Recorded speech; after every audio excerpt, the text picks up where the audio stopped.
अगर बात करें 2024 लोकसभा चुनाव चल रहा है, 3 चरण का मतदान हो चुका है, ऐसे में किस पार्टी को आप वोट करेंगे? देखिए, हम लोग किसी पार्टी को सपोर्ट नहीं कर रहे हैं 2024 में, क्योंकि जब भी ये पार्टियां जो भी पार्टियां जब सत्ता में रहती हैं तो जातिगत जनगणना की बात इनको भूल जाता है, आबादी के अनुसार भागीदारी की इनको बात भूल जाती है। और जब सत्ता से बाहर आती हैं तो इनको PDA, PDM, OBC, minority, SC, ST सब कुछ याद आने लगता है।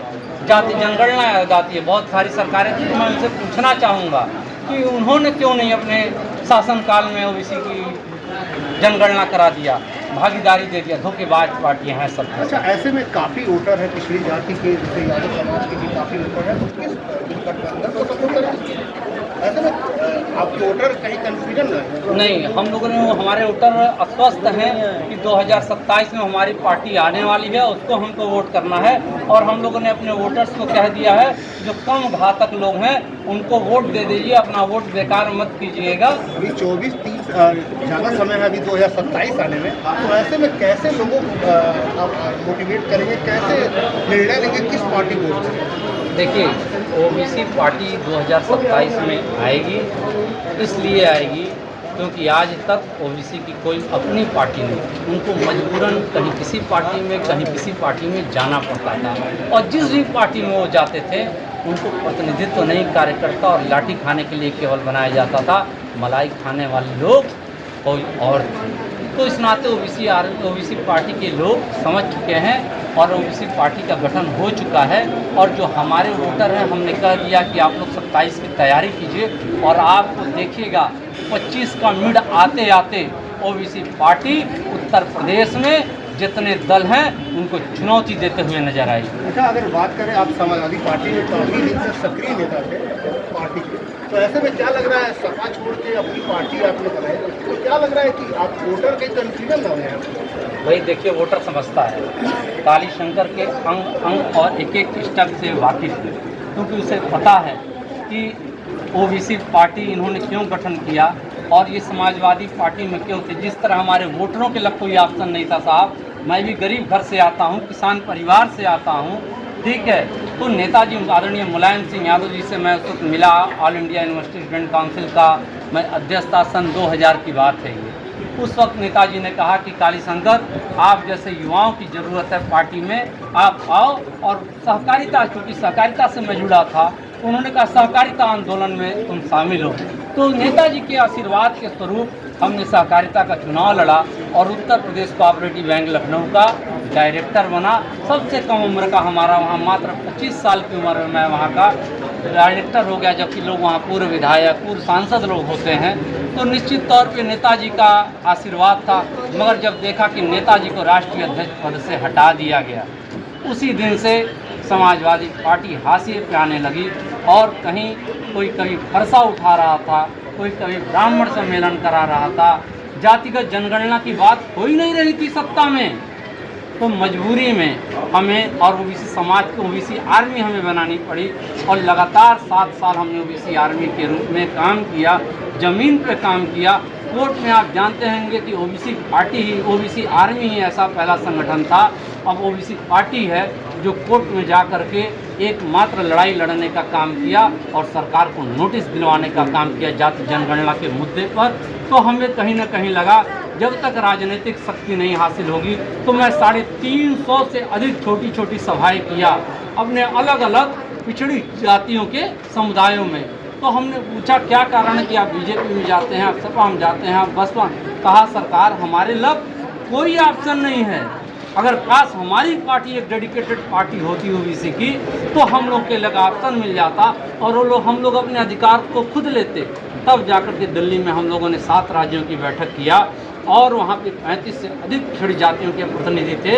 हम लोगों ने डिसाइड किया वहाँ पर कि अब हम देश की पहली ओबीसी पार्टी बनाएंगे, वन भारत सिटीजन पार्टी, जिसका आज रजिस्ट्रेशन हो चुका, घोषणा हो रही है। 20 तारीख को हमको रजिस्ट्रेशन सर्टिफिकेट मिल चुका है। अच्छा, अगर बात करें चुनाव की, 2027 में चुनाव में, तो क्या पार्टी के लोग ही चुनाव लड़ेंगे आपके? निश्चित तौर पे जो हमारा कैडर होगा। और एक बात मैं आपको बताना चाहता हूँ, ऐसा नहीं होगा कि इस ओबीसी पार्टी में किसी एक जाति का बाहुल्य होगा ना। जितनी हमारी ओबीसी भाई बहन है, जितने उनकी जातियां हैं, आबादी के अनुसार पहले हम अपने पार्टी में उनको आरक्षण देंगे। 70% टिकट हम ओबीसी और ओबीसी अति पिछड़े को देंगे और बाकी जो रहेगा उसमें अनुसूचित समाज के भाइयों को और माइनॉरिटी समाज के लोगों को टिकट देने का काम करेंगे। ये हमारे साथ और आप लोगों का सहयोग और साथ चाहिए। हम कहना चाहते हैं जो ये ओबीसी पार्टी का रजिस्ट्रेशन हुआ है वन भारत सिटीजन पार्टी का, अभी तक हमारे पिछड़े समाज के लग कोई ऑप्शन नहीं था। लोग यहाँ जातियों के नाम पे राजनीति करते थे, लोग यहाँ पर धर्म के नाम पे राजनीति करते थे, लोग यहाँ परिवारवाद के नाम पे राजनीति करते थे।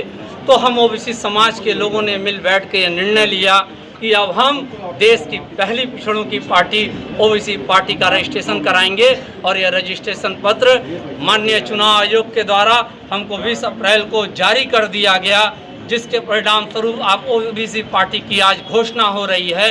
आज अस्तित्व में आ चुकी है ओबीसी पार्टी और हमारा 24 का कोई लक्ष्य नहीं है। हमारा लक्ष्य है उत्तर प्रदेश में 2027 में परिवर्तन का, ओबीसी पार्टी की सरकार बनाने का, क्योंकि हमें मालूम है कि एक दिन में पार्टी नहीं बनी।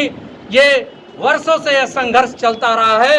हम लोगों ने कोर्ट में भी लड़ाई लड़ा और जब देखा कि हमें हमारी शक्ति केवल राजनीतिक शक्ति के बदौलत प्राप्त हो सकी है, तब जाके हम लोगों ने पार्टी निर्णय का गठन करने का निर्णय लिया। तो इस परिणाम स्वरूप हम लोग काम कर रहे हैं। लेकिन 2024 में किसी को तो सपोर्ट आप करेंगे, क्योंकि 2024 में आप जिसका सपोर्ट करेंगे फिर 2027 में वो आपके साथ खड़ा रहेगा। देखिए, कहीं ना कहीं सभी ने हमें धोखा देने का काम किया है। जो लोग आज लड़ रहे हैं, जब भी वो सत्ता में होते हैं तो जातिगत जनगणना की बात नहीं करते, आबादी के अनुसार भागीदारी की बात नहीं करते और कहीं ना कहीं उनकी भी परिवारवाद की पार्टियां हैं और केवल अपने परिवार के लोग बात करते हैं। तो कहीं ना कहीं हमको और पिछड़े समाज को, दलित समाज को और माइनॉरिटी समाज को ठगने का काम किया। अब ओबीसी समाज ठगा नहीं जाएगा। तो हम कहते हैं लोगों को कि अपनी अंतरात्मा की आवाज़ पे आप लोग वोट दीजिए। जो कम घातक है उसको आप वोट दे दीजिए और अपनी 2027 के लिए अपनी सरकार, ओबीसी की सरकार बनाने के लिए तैयार रहिए। एक चीज़ आपने एक और कहा है कि तो सर्व समाज को लेकर चल रहे हैं। देखिए, हमारा उद्देश्य नहीं है, केवल व्यक्तिगत मेरा उद्देश्य नहीं रहा या ना मेरा प्रयास रहा, ये हजारों लाखों करोड़ों ओबीसी की आवाज़ रही, तब इस पार्टी का गठन हुआ। और तमाम डॉक्टर साहब, डॉक्टर संजय जी, तमाम हमारे ओबीसी समाज के जो पदाधिकारी ओबीसी आर्मी के रूप में लगातार सड़क से लेकर के और कोर्ट तक संघर्ष करने का इन भाइयों ने हमारे साथ मिला करके काम किया। उसके परिणाम स्वरूप यह पार्टी का गठन हुआ। दिल्ली में मार्च में 7 राज्यों की बैठक होती है, जिसमें 35 से अधिक पिछड़ी जातियों के लोग मौजूद होते हैं। कॉन्स्टिट्यूशनल क्लब ऑफ इंडिया में यह बैठक होती है और वहाँ पर यह निर्णय लिया जाता है कि जितनी भी पार्टियां हैं कहीं ना कहीं वो हमें ठगने का काम किए हैं। वो जाति जनगणना के नाम पे ठगा है, हमें आबादी के अनुसार भागीदारी के नाम पे ठगा है, लोगों को रोजगार के नाम पे देने के नाम पे ठगा है, धर्म के नाम पे ठगा है। मगर हम पहले कहना चाहते हैं कि सबसे पहले हमारे लिए राष्ट्र है और उसके बाद देश में सभी जाति अच्छा, धर्म। ये बताइए कि आप अभी लोकसभा चुनाव चल रहा है, पूरे दमखम से चल रहा है, इस बार आप किसका सपोर्ट करेंगे और आप जो टिकट का बंटवारा करेंगे 2027 में, उसमें केवल ओबीसी के लोग रहेंगे या पर भी लोग रहेंगे? देखिए, जो 2024 का मसला है, 2024 में अभी हमारी पार्टी रजिस्ट्रेशन हुई है और हम लोग 2024 में कोई फाइट नहीं कर रहे हैं। लोगों से हम लोग आह्वान कर रहे हैं कि अपने अंतरम आत्मा की आवाज़ पर संविधान के द्वारा जो प्रदत्त अधिकार है, जो वोट की शक्ति है, उसका भरपूर प्रयोग करें। जो कम घातक है उनके लिए, ओबीसी के लिए, उसको वोट करें मजबूती के साथ। मगर 2027 हम ओबीसी पार्टी बेसिकली किसी को नहीं सपोर्ट कर रही है। क्यों? क्योंकि जब भी वो पार्टियां सत्ता में रही हैं, धोखा देने का काम किया। उस वक्त जब सत्ता में होती हैं, चाहे वो कोई पार्टी रही हो, तो वो जातिगत जनगणना की बात नहीं करती, वो आबादी के अनुसार भागीदारी की बात नहीं करती, वे लोगों के हक अधिकार की बात नहीं करती। मगर जब सत्ता से हटती हैं तो सत्ता की मलाई चाटने के लिए, ज़मीन पे थूका हुआ चाटने के लिए तैयार रहती हैं। और हम ऐसे लोगों से बहुत दूरी बनाए हुए हैं, क्योंकि उन पार्टियों में भी हम लोगों ने रह के काम किया है। ओबीसी के अलावा स्वर्ण को देंगे कि नहीं टिकट? क्या देखिए, स्वर्ण हमारे बड़े भाई हैं और स्वर्ण समाज का एकदम सम्मान है, हमेशा सम्मान हुए, हमारे हिंदुस्तानी हैं। मगर वो उन्हें उनका हक मिल रहा है। मगर जो हमारा बहुत पिछड़ा, अति शोषित समाज है, जो पिछड़ा समाज है, क्योंकि हमारा उद्देश्य था कि उनको भी सामने और बराबरी का हिस्सा मिले, तो हम लोगों ने किसी का हमने इसमें विरोध नहीं किया है, हम केवल अपने हक की बात करते। मैंने फिर कहा कि पहले हमारे लिए राष्ट्र है और देश के सभी जाति धर्मों का सम्मान करते हुए हम ओबीसी के हक अधिकार की लड़ाई लड़ने के लिए यहाँ पर मौजूद हैं। बहुत बहुत धन्यवाद। ये जब वे सत्ता में रहते हैं तो जाति जनगणना की बात नहीं करते, जब सत्ता में वे रहते हैं आबादी के अनुसार भागीदारी की बात नहीं करते, जब वे सत्ता में रहते हैं तो गरीब पिछड़ी जातियों को अनुसूचित समाज में जिनकी 17 जातियां हैं उनको शामिल करने का काम नहीं करते। जब सत्ता से बाहर आते हैं तो वो सारी बातें पीडीए, पीडीएम, जाति जनगणना, आबादी के अनुसार भागीदारी सब याद आता है। तो ऐसे धोखेबाज लोगों से बचने के लिए हम लोगों ने 7 राज्यों के लोगों ने मिलकर के दिल्ली में निर्णय लिया कि हम लोग अपने देश की पहली ओबीसी की पार्टी बनाएंगे, जिसमें ओबीसी का हिस्सा जो देश के बहुमत का आबादी है, अनुसूचित समाज और माइनॉरिटी समाज साथ मिल करके हम लोग देश में नया परिवर्तन करेंगे, ओबीसी समाज के लिए नया सवेरा लाएंगे। जो बाबा साहब का संविधान कहता है उस संविधान के अनुरूप हम अपनी सत्ता बनाएंगे और टारगेट हमारा फिक्स हो चुका है। 2027 में ओबीसी पार्टी की उत्तर प्रदेश में सरकार बनेगी और तमाम जो हमारे ये भाई बहन बैठे हैं कहीं न कहीं उनकी भी भागीदारी उस सरकार में होने का काम होगी। अच्छा कालीशंकर जी, लोकसभा चुनाव चल रहा तो आपकी पार्टी किसको जो है समर्थन करेगी? इस चुनाव में हम किसी को नहीं सपोर्ट कर रहे हैं, क्योंकि जो भी विपक्षी दल हैं जब भी सत्ता में रहे हैं धोखा देने का काम किए हैं। हमारा टारगेट 2027 है, तो हमारी जनता से अपील है जिसको कम वो अपनी अंतरात्मा की आवाज़ पे दें वोट, जो कम घातक हो उनको वो वोट करें। तो आखिर आपके जो मतदाता हैं या आपके सपोर्टर वो किधर जाएंगे आखिर इस लोकसभा चुनाव में? वो तटस्थ हैं। मैं तो नोटा दबाऊंगा, क्योंकि हमें धोखा मिला हर जगह से।